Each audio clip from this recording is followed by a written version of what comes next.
गांव के पास खंडरों में एक चुड़ैल रहती थी। तभी एक गांव वाला देर रात शहर से लौट रहा होता है। तभी वह चुड़ैल उसके सामने आकर खड़ी हो जाती है। डर के मारे उसकी हालत खराब हो जाती है। हे चुड़ैल जी, मुझे छोड़ दो। कैसे छोड़ दूं? इतने दिनों के बाद तो कोई शिकार हाथ लगा है। फिर वह चुड़ैल उसे उठाकर अपने साथ ले जाती है। अरे बचाओ रे, कोई मुझे चुड़ैल से बचा लो। ये आज मैं कहाँ पहुँच गया? सब गांव वाले छुप छुप कर उस चुड़ैल को शिकार करते देख रहे होते हैं, लेकिन डर के मारे कोई भी अपने घर से बाहर नहीं निकलता और वह चुड़ैल उसे उठाकर अपने साथ ले जाती है। उसका बैल उस चुड़ैल का पीछा करने लगता है और पीछा करते करते जंगल में घुस जाता है। अरे ये सब क्या हो गया? ये बेवकूफ कन्हैया इतनी रात गए, आखिर बाहर कर क्या रहा था? इसे मैंने समझाया भी था कि रात को अपने घर से बाहर नहीं निकलना है। हे भगवान, अब क्या होगा? फिर अगला दिन होने पर सरपंच जी, कल रात तो वह चुड़ैल कन्हैया को उठाकर अपने साथ ले गई है। हमें कुछ न कुछ तो करना ही होगा। आखिर हम सब कब तक यूं ही अपने अपने घरों में छुपे रहेंगे? बात तो तुम सही कहते हो शिवा, लेकिन हम उस चुड़ैल का सामना कैसे करें?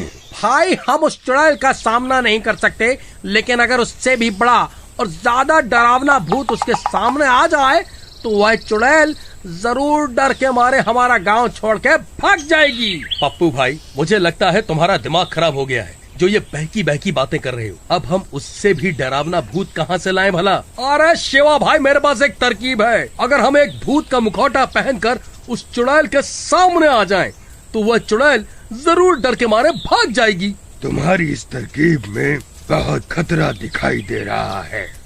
उस चुड़ैल का सामना करने की हिम्मत किसी में नहीं है। कोई है भाई जो भूत का मुखौटा पहनकर उस चुड़ैल का सामना कर सके?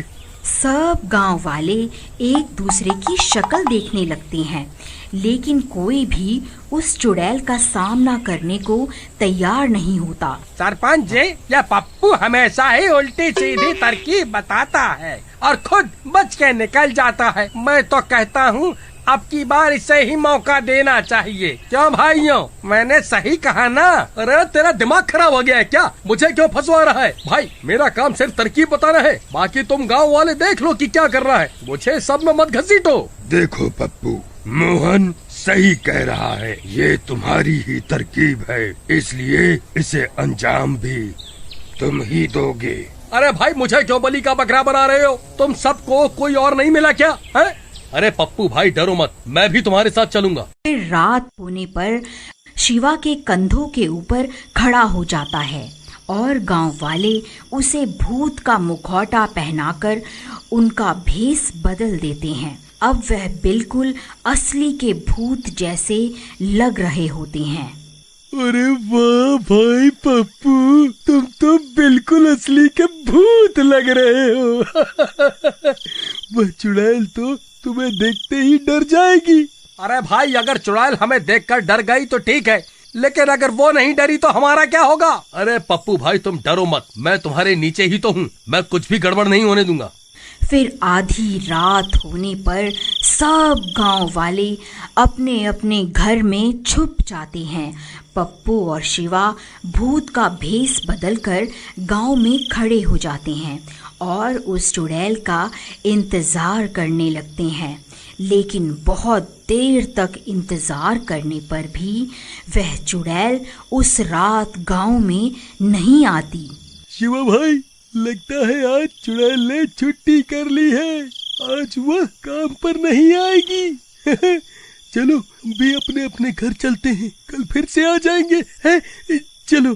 अरे चुपचाप यहीं खड़ा रहे, हम कहीं नहीं जा रहे। एक काम करो, तुम उस चुड़ैल को ललकारो, हो सकता है तुम्हारी आवाज सुनकर वह चुड़ैल यहाँ आ जाए। भाई, मैं शक्ल से मूर्ख दिखता हूँ, लेकिन असल में इतना भी मूर्ख नहीं हूँ जो खुद चुड़ैल को पुकारूं और बोलूं आ बैल और मुझे मार। मैं नहीं पुकारने वाला चुड़ैल को। अरे यार, ये किस डरपोक को सरपंच ने मेरे साथ यहाँ भेज दिया। ठीक है, मैं ही पुकारता हूँ उस चुड़ैल को। चुड़ैल, कहाँ है तू? देख, तेरा काल यहाँ खड़ा हुआ है। कहाँ छुप कर बैठी है? बाहर निकल, ये मेरा इलाका है। अरे मर गए रे। अरे नास मिटे, चुप कर जा, नहीं तो तेरी अम्मा सच में यहाँ आ जाएगी। अरे मर गया रे, आज ये शिवा मुझे पक्का मरवा कर ही दम लेगा। तभी डरावनी डरावनी आवाजें आने लगती हैं और वह चुड़ैल उन्हें सामने से आती हुई दिखाई देती है। अरे मर गए रे, नास मिटे, और चिल्ला ले, देख सामने से कौन आ रहा है। अब हम नहीं बचने वाले, अब हम नहीं बचने वाले। अरे डरपोक, रोना बंद कर, नहीं तो उस चुड़ैल को हमारे ऊपर शक हो जाएगा। ए, कौन है तू? तू यहाँ क्या कर रहा है? ये पूरा इलाका मेरा है। अभी के अभी यहाँ से चला जा, नहीं तो तेरा सर धड़ से अलग कर दूंगी।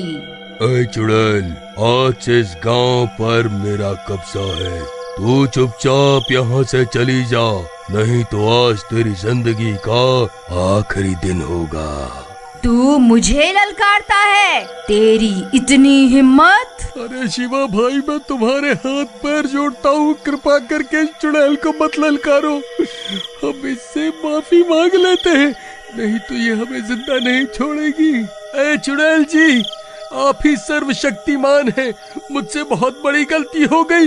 ये सारा इलाका आप रख लो, मैं कहीं और चला जाऊंगा। अरे मूर्ख, ये क्या कर रहा है? सारे किए कराए पर पानी क्यों फेर रहा है? अभी के अभी चुप कर जा। ए चुड़ैल, तुझे क्या लगा मैं तुझसे डर जाऊंगा? तू अभी के अभी ये गांव छोड़ कर चली जा। रुक, अभी तुझे बताती हूँ। शिवा भाई, जल्दी यहाँ से भागो, वो चुड़ैल हमारी ओर ही आ रही है। फिर चुड़ैल उनके ऊपर हमला कर देती है और उस भूत का सिर धड़ से अलग कर देती है। शिवा धड़ के साथ नीचे ही रह जाता है और पप्पू को चुड़ैल उठाकर अपने साथ ले जाती है। अरे मर गया रे, कोई मुझे बचाओ, कोई तो मुझे इस चुड़ैल से बचा लो। अरे मर गया रे।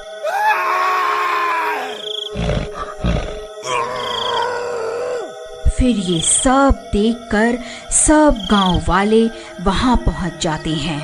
अरे तुम्हारा नाश मिटे, तुम सबने मिलकर मेरे भोले भाले पति को बलि का बकरा बना दिया। नहीं नहीं भाभी जी, ऐसा नहीं है, आप ऐसा मत कहिए। क्यों रे शिवा, तू तो बड़ा चालाक निकला। खुद तो नीचे खड़ा हो गया और मेरे पति को मरने के लिए ऊपर खड़ा कर दिया, ताकि अगर चुड़ैल हमला करे तो मेरा पति ही मरे और तुम बच जाओ। देखो सरपंच जी, मैं कुछ नहीं जानती, कुछ भी करो लेकिन मेरे पति को वापस लाओ, नहीं तो मैं भूख हड़ताल पर बैठ जाऊंगी। फिर सब गांव वाले मिलकर उस चुड़ैल का पीछा करते करते जंगल में घुस जाते हैं। आखिर हम कब तक यूं ही उस चुड़ैल की तलाश में भटकते रहेंगे? तभी सामने से कन्हैया का बैल दौड़ा दौड़ा आता है और उनके पास पहुंचकर रुक जाता है और अपना सिर जोर जोर से हिलाने लगता है। अरे सरपंच जी, ये तो कन्हैया का बैल है, मुझे लगता है ये हमें कुछ बताना चाहता है। फिर वह बैल उस चुड़ैल के ठिकाने की तरफ चल पड़ता है और सब गांव वाले भी उसका पीछा करने लगते हैं और कुछ ही देर में वह सब गांव वाले उस चुड़ैल के ठिकाने पर पहुंच जाते हैं। वहां पप्पू और कन्हैया बंधे हुए होते हैं। ए गांव वालों, तुम्हारी यहाँ आने की हिम्मत कैसे हुई? मैं तुम सबको कच्चा ही खा जाऊंगी। ऐ चुड़ैल, हम तुझसे नहीं डरते। देख, हम सब गांव वाले अब एक हो गए हैं। अगर हिम्मत है तो पास आकर दिखा। अरे ये तो बहुत सारे हैं, तो ये मुझे जलाकर राख कर देंगे। फिर वह चुड़ैल वहाँ से भाग जाती है और गांव वाले कन्हैया और पप्पू को आज़ाद करवा लेते हैं।